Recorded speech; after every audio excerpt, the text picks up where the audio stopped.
chairman of the Black Panther Party, Brother Huey's right-hand man, Bobby Seale. Bring him on.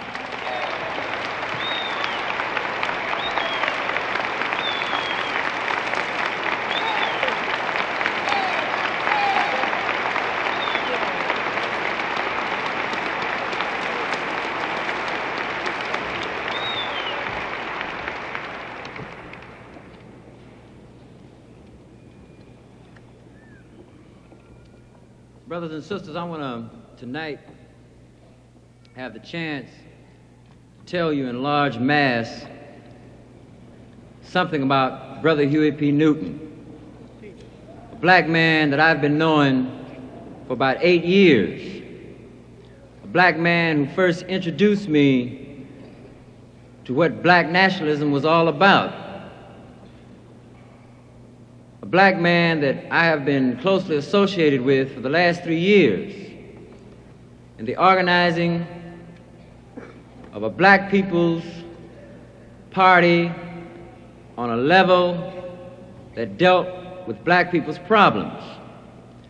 To explain to you who Brother Huey P. Newton is in his soul, I got to explain to you also your soul, your needs, your political desires and needs, because that is Huey's soul. Yes, sir.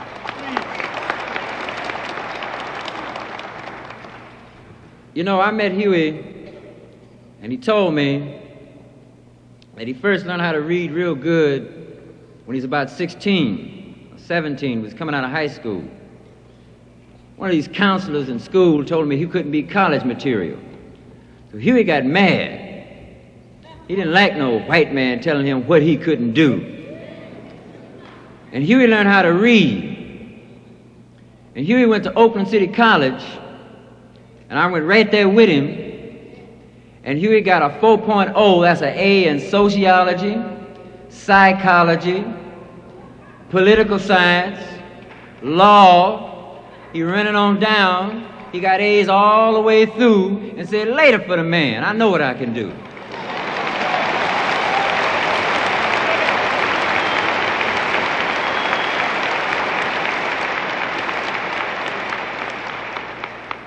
Huey learned the need for black people to develop a perspective and an understanding of our oppressive conditions. Now, when we first organized the Black Panther Party for self-defense, he would say, Bobby, he says, we're going to draw up a basic platform, just basic, that black people can read. He says, we don't want to go real elaborate with all these essays and dissertations and all this stuff, because the brother going to look at that and he can say, man, I ain't got time for that. I got to go see what I can do for myself. He said, just a basic platform that the mothers who struggle hard to raise us, that the fathers who've worked hard, that the young brothers in school who come out of school semi-illiterate, reading broken words. He said, we just want a basic platform to outline black people's basic political desires and needs first. So we sit down. Huey say, we want freedom, we want power to determine the destiny of our black community. Number 2, we want full employment for our people. Number 3, we want housing decent housing fit for shelter of human beings. Number 4, we want all black men to be exempt from military service. Number 5,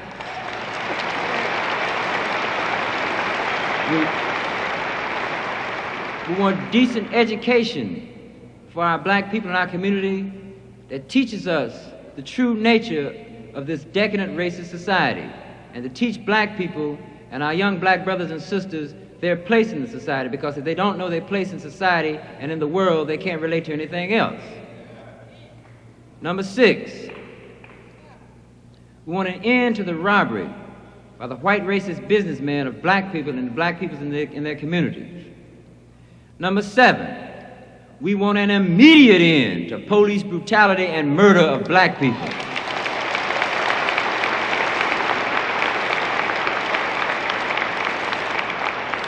Number 8, we want all black men held in county, state, federal jails and prisons to be released because they have not had a fair trial, because they've been tried by all white juries, and that's just like being tried in Germany being a Jew.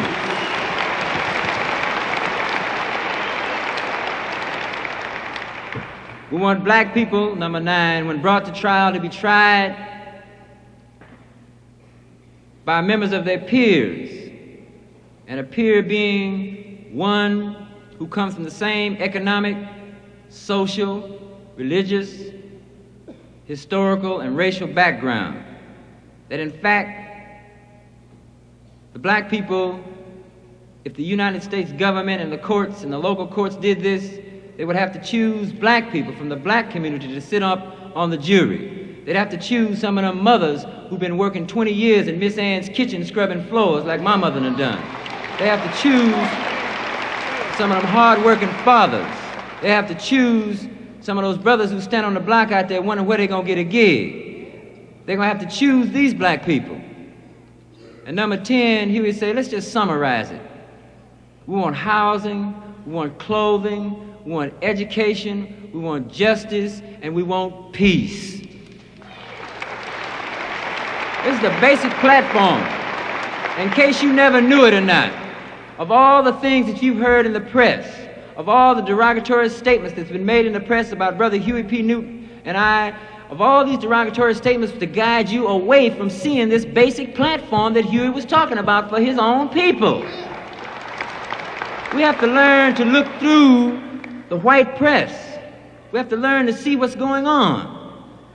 Now, out of this platform, Huey P. Newton realized that it was necessary for us to start working on these points, these 10 points, practically. Remember number 7? We want an immediate end to police brutality and murder of black people. This is very, very important. Huey did a year and a half in law school after he got out of Merritt College with an associate arts degree in the social sciences. Huey articulated to brothers on the block, and he articulated in a manner where they understood it, what their rights were in law, and how in fact we could exercise a position in the black community to begin to show black people how we can defend ourselves on point number 7. Now, the papers call the organization hoodlums and thugs. I'm gonna show you how smart Brother Huey is. He says, now the paper's gonna call us thugs and hoodlums. A lot of people ain't gonna know what's happening. He said, but the brothers on the block, who the man been calling thugs and hoodlums for 400 years, gonna say them some out-of-sight thugs and hoodlums up there.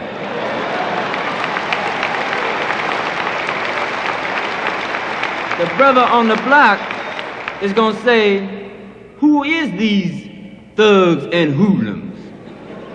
In fact, them dudes look just like me. In fact, I know George Dow. In fact, I know Bobby Hutton. Hey man, I know that dude over there. Hey man, what you cats doing with them rods? In other words, when the man called us nigger for 400 years with all its derogatory connotations, Huey was smart enough to know that black people gonna say, well, they've been calling us nigger, thugs, and hoodlums for 400 years. That ain't gonna hurt me. I wanna check out what these brothers is doing.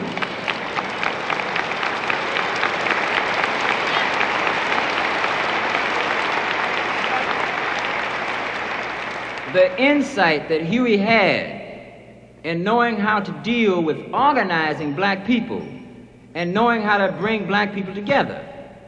Now, at the same time, many of our older brothers and sisters were going to say, they must really be thugs and hoodlums. But they're talking about police brutality, and many of you have related in one way or another to relatives or members of your family, etc., to the conditions and how police brutality is. You would sit in your homes and say, yeah, we should have did it 400 years ago. We should have got out there and started defending ourselves in this fashion. Now, at the same time, many people get the notion that we were supposed to go out in the streets with 500 black people lined up with guns and shoot it out with 1,000 policemen. No, this wasn't the case at all. This wasn't the case at all. On the contrary, Every black man in his home has a right to defend his home. It was necessary to bring to black people the understanding that they were going to have to stand in defense of life, of community, of your children, of your mothers, of our young. We have to defend ourselves, starting at point number 7, because we don't end self-defense there. Because Huey said you still have to defend yourself against the gross unemployment we subjected to, against the indecent housing we subjected to, against the indecent education that we're getting, against the way black men are drafted off into the military service after we fought in the Civil War, 186,000, in World War I, 350,000, in World War II, 850,000, and all the way down to the Korean conflict, and now they got that jive Vietnam War, and they're drafting our black brothers off the block over there 90 miles an hour. He would say, and they've been promising us freedom for all these years. He would say, no, that's a very, very important point.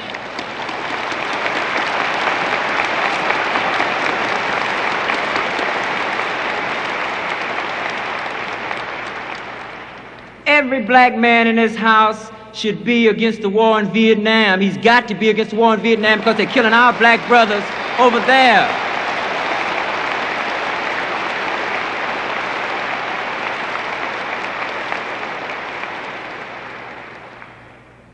Huey brought it down to a practical level for us to try and understand. When Huey organized these brothers, he didn't just run them out in the street with a zero understanding. Huey sit those brothers down and taught them 12 basic points of the law on how to exercise their constitutional rights. Huey sit those brothers down and talked to them. Huey taught those brothers that it wasn't the gun that was dangerous, it's the person behind it that's dangerous. It's very important. Huey taught the brothers safety of those weapons. You haven't heard of one Black Panther shooting another Black Panther, accidentally.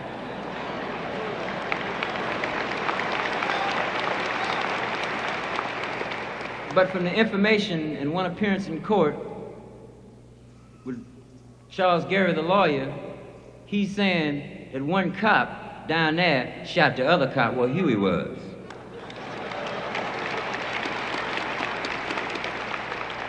Now look, the Black Panther Party for Self-Defense is a revolutionary party. Revolution means that we got to get down to nitty-gritty and change the situation that we in and don't miss any nits or any grits. That's very, very important. All the time.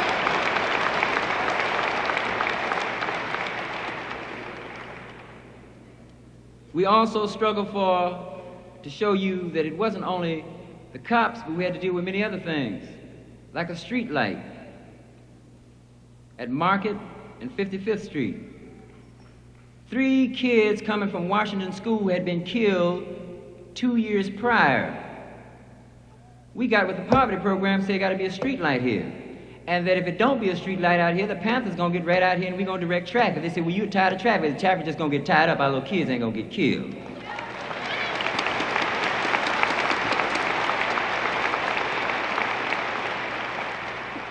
We shot a petition in conjunction with members of the area there to the city council, and they sent something back talking about, well, we can't put one up to late 1968. Said, no, we're going to have to change this situation now. We're going to the streets. Well, the street light is up early 1968 now. They don't like the Panthers messing with them no kind of way, you dig?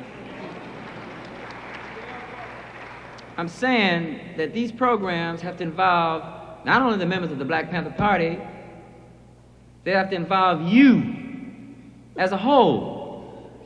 That when the Black Panther Party for Self-Defense starts coming to the black community and starts knocking on your doors and starts leaving you literature and giving you information, factual information on this racist, decadent system and running it down, when the Black Panther Party comes to your doors and leaves information concerning the fact that our black brother Huey P. Newton has got to be set free, we want you to come down to the local Defense Fund Committee for Huey and work and operate. If you want to work in the Black Panther Party, you're going to be doing the same thing, because the Black Panther Party for Self-Defense is also working in conjunction with the Huey P. Newton Defense Fund. It's all together. Every last one black person in here has got to stand up right now and say he's a member of the Defense Fund, the Legal Defense Fund for Huey P. Newton. Now I want to see how many black people are going to stand up now. Let's free Huey.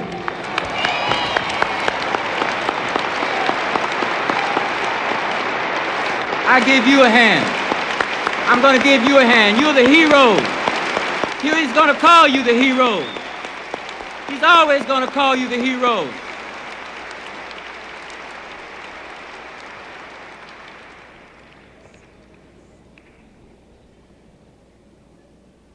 Black brothers and sisters, we're going to have some unity here.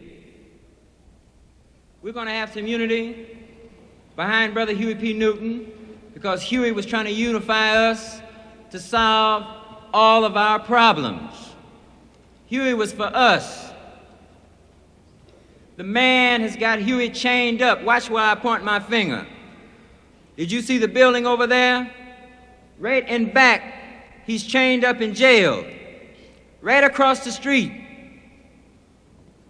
When we announce Huey's court date appearances, you be there for an hour or hour and a half and show us standing support that we should have Huey P. Newton set free.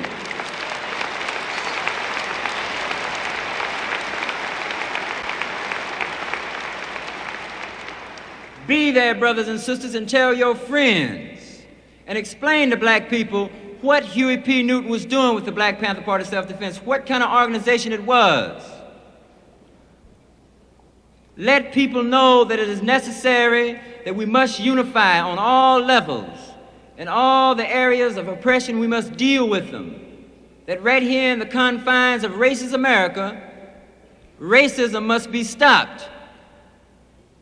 When the man walks up and says that we were anti-white, I scratch my head. I say, yes, you do say we anti-white. What does he mean by that?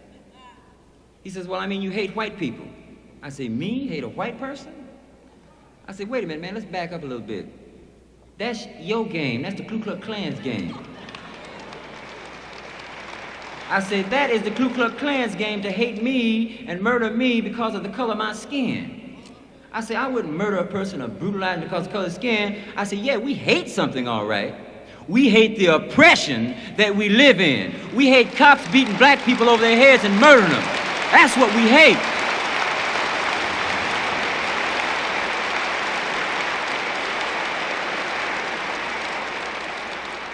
If you got enough energy to sit down and hate a white person just because of the color of his skin, you're wasting a lot of energy. You better take that same energy and put it in some motion out there and start dealing with those oppressive conditions, and you're going to find out just what you hate and what you're going to stop.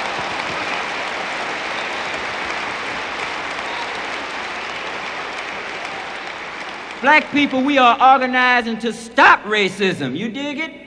When you stop racism, you stop brutality and murder of black people by the racist occupying army in our black community. That's what we're going to stop. What's being done to us? You dig it? Can you dig the white power structure and this racist police force and how they've escalated the situation? That before Watts there was 1,300 cops. Now there's 6,000 cops patrolling black people. That in Oakland they had 350 cops. Just 3.5 years ago, now they got 1,000 cops patrolling black people. San Francisco's doubled its police force. In every area, major metropolis where black people live all across this country, they've doubled, tripled, and quadrupled their police force, equipped them with tanks, all kinds. We got to stop it, brother. Let's get together and unify.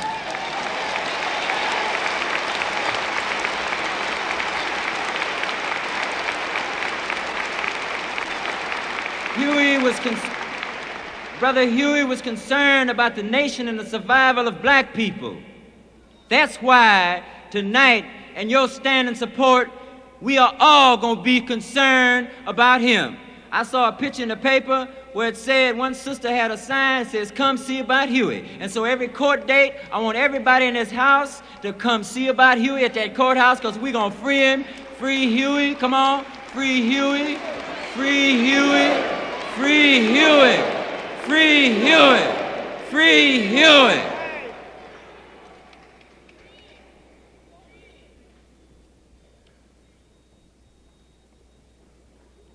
Now, before we go any further, there's some sisters here. There's a lot more things I want to say to you. Maybe I should say a few more things to you. Maybe I should give some more information. Yeah, I feel inadequate not doing that. I do really feel inadequate not doing that. Yeah, let's get on down to nitty-gritty like I said. Take your time. And I'm gonna get the grits too, brother. Come on, and I'm with you. Look.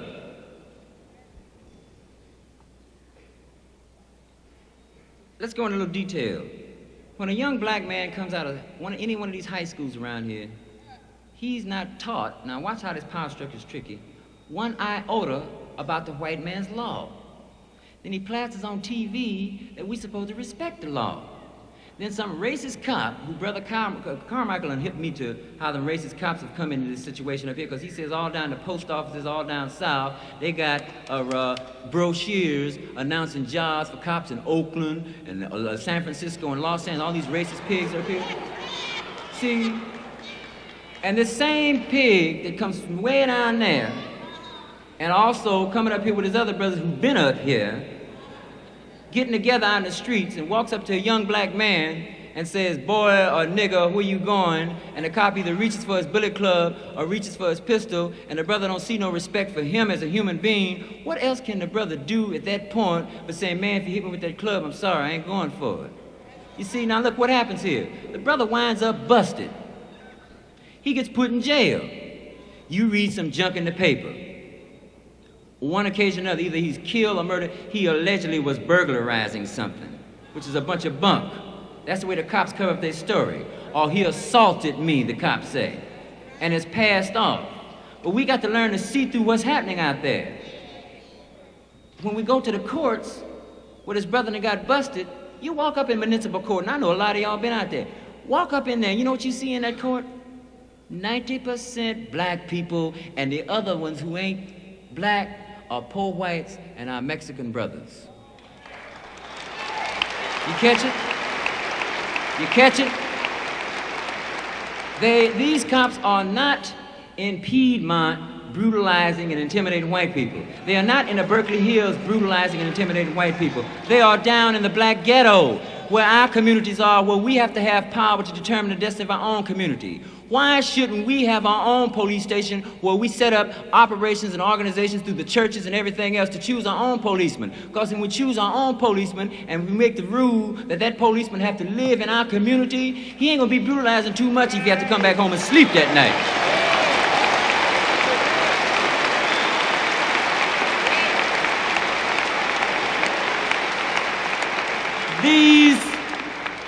This is the teachings of the Minister of Defense of the Black Panther Party, Huey P. Newton. This is his teachings. They're basic. And here, whether you know it or not, is where you start dealing with the black revolution. When Huey says every black man put a shotgun in your home, do you remember about the Smith family and how the cops raided the home of the Smith family? Do you remember how one of his sons had a white friend who came down to a basement there where they had a pool table, and he just walked in with the other with this black Smith family, and he had a white friend who walked down there, and some cops saw him go down there, so these cops all got together, radioed up some more cops, and busted in the house.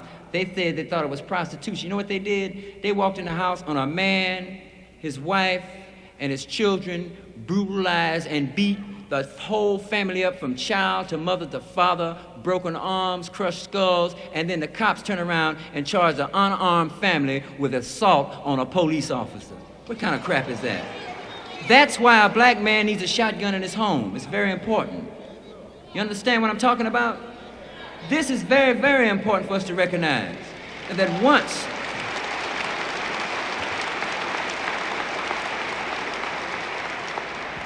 when we organize in this fashion, right there in our homes, we're talking about power in our communities, to control our communities, you know? And once we let the man know, say, look, we armed from block to block, and we're gonna patrol you from our windows. And we're not gonna have you brutalizing none of our people in the streets. Do you realize what kind of power black people have then? Because you begin to neutralize that police force, because them cops gonna start riding shaky and scared. In fact, we're in a position then to demand that they withdraw from our community because they occupy our community just like a foreign troop occupies territory. Very important to understand. This is the political teachings of Brother Huey. And you see how basic it is? It's not hard to understand at all. Every time the power structure makes a political decision upon any group of people, if the people disagree with the political decision that the power structure has made upon them, then the power structure gets guns and force and billy clubs and starts doubling and tripling police force and National Guard to make you accept those political decisions as made when you try to disagree. The Vietnamese have had political decisions made upon them in their country and they've disagreed with them. So they say, no, we're going to defend ourselves right here on our own land and we want you to withdraw from our land. Now, all we got to do is we can parallel the situation when we see all these racist cops off in our black community the way they are. But remember, that's only 0.7 of the program. But here is the key in terms of dealing with what real power is. Power starts here. When people try to say that green power is where it's at, let me hit you a little something that Brother Huey P. Newton knew. He said during the Civil War, there was a North and there was a South. The North had Yankee money, green power supposedly, and the South had Confederate money, green power on that end supposedly. He said, but when the North outmaneuvered the South, and the North had all the guns, they said, your money ain't no more good. You don't even have no so-called green power. So I'm saying that the money is only a tool by which you manipulate the power. That's all. The real power is manifested in the police forces, the National Guardsmen, these racists who come down to occupy black people in the community, to maintain the oppression, to try to make us stoop. But we in our homes, and I'm saying every black brother in this house, every last one of you, put a shotgun in your home. Put a shotgun in your home. It's necessary. We will begin to deal in politics that way. Because Huey also says that politics is war without bloodshed. But war is politics with bloodshed. Now let's get down to the nitty-gritty here and see what's happening here. A contradiction between a group of people, or might we say contradictions, disagreements, etc. You have two kinds of contradictions. Antagonistic contradictions, where there's fighting and where there's bloodshed, and you have non-antagonistic contradictions where there's arguing and debating. Now, I'm pretty sure that black people would prefer to have, in dealing with politics, non-antagonistic contradictions. But what's happened here? When the man escalates his police forces and doubles and triples them, and murdering black people in their community and shooting them down, that ain't non-antagonistic. That's very antagonistic, because he's shedding our blood. He has made war upon us. This is very, very important to understand where politics lies. We desire, by defending ourselves and our community, by every man putting a shotgun in his home, we desire non-antagonistic contradictions. But we must defend ourselves. So when those cops come in the community and get down wrong, the first law is the law of survival. This is where it's at. We must organize. We must respect the gun in a fashion that it's the man behind the gun who's dangerous. And there are thousands and thousands of cops in this country who are very, very dangerous towards the black community.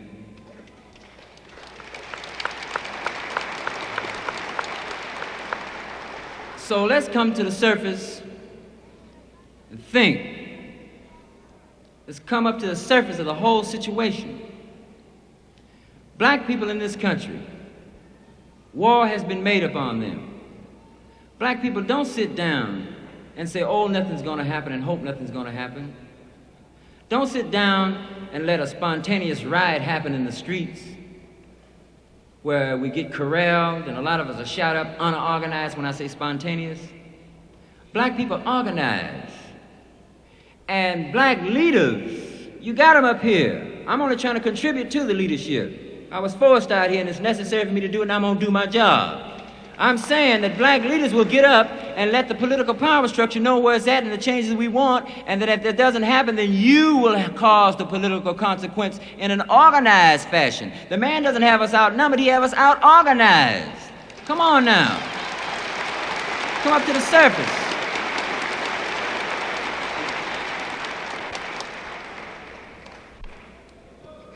Now, let's go back to our brother Huey concerning the situation.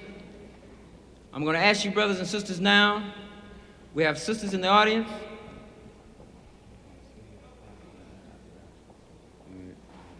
All right, brothers and sisters, I want to say this here. Free Huey and Black Power, and you are the power, the Black Power to free Huey. So let's stand together. Let's free Huey. I want to thank you.